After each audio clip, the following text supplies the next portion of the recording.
Aliança terapêutica. Será que você está fazendo certo?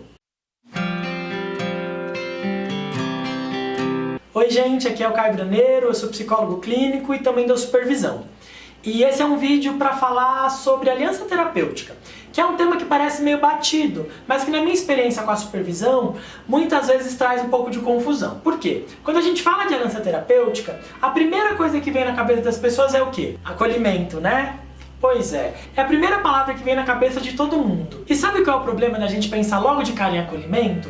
É que a gente se afasta um pouco do que mostra alguns estudos científicos. É claro que o acolhimento é importante, mas eu quero ajudar você a pensar de uma nova perspectiva. Alguns autores, como da comportamental, por exemplo, vão dizer que não tem nada mais importante do que uma audiência não punitiva, que é você poder ficar lá aberto para aquilo que o seu paciente tem a dizer. Mas se a gente puder avançar um pouquinho mais, a gente vai poder pensar que o que realmente vincula o paciente à análise não é só ele gostar do terapeuta. Ele precisa reconhecer uma esperança. Uma esperança do quê? De encontrar a ajuda que ele precisa. E isso vai se dar no nível inconsciente. Eu vou explicar melhor sobre isso. O Winnicott vai falar que o analista ele é como uma mãe suficientemente boa. E o que é a mãe suficientemente boa? É aquela mãe que reconhece do que aquela criança precisa. Atenção, não o que a criança quer, o que a criança precisa. Fazendo uma analogia no consultório, às vezes o paciente pode vir achando que ele precisa de um bom conselho ou de alguém para acolher. Mas na verdade o que ele precisa é outra coisa. Vou usar uma metáfora para ilustrar.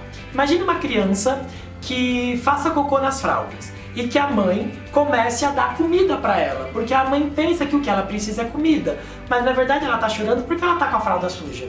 O analista que vai para o consultório dá acolhimento. No momento em que o paciente está precisando de outra coisa, ele faz como essa mãe, que está dando comida para o bebê no momento que ele está com a fralda suja. Então a pergunta aqui é, do que esse paciente precisa?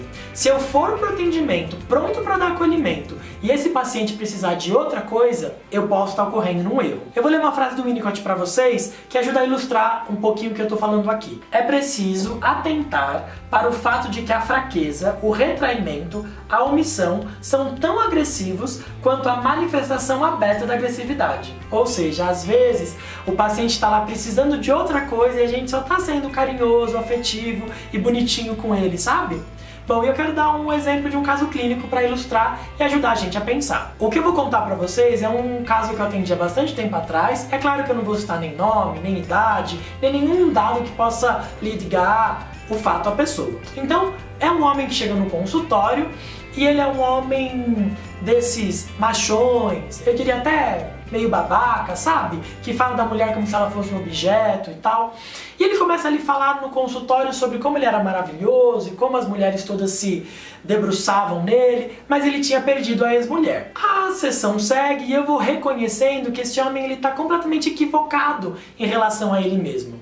Então ele está me dizendo várias coisas e em determinado momento ele diz assim pra mim: Puxa, Caio, você sabe que eu acho que a minha esposa me deixou porque eu não sou forte o suficiente, mas agora eu tô indo pra academia e eu vou ficar bem forte, ela vai voltar pra mim. Ao que a minha intervenção foi: puxa, João, me parece que pelo que você tá me contando, a sua esposa te deixou porque você é machista, prepotente, arrogante e não se encontrava com ela. Ele arregalou o olho assim, ficou desconcertado, enfim, a sessão continuou, terminou e ele foi embora. Eu pensei na época, esse aí não volta nunca mais. Passou 1, 2 semanas, meu telefone tocou e era ele, querendo marcar mais uma sessão. Eu o recebi, ele veio pro consultório e eu perguntei, então, e aí, o que te trouxe aqui? Ele disse, você sabe, eu fui em outros 4 terapeutas. Eu fiz, ah é? E aí ele começou a me contar.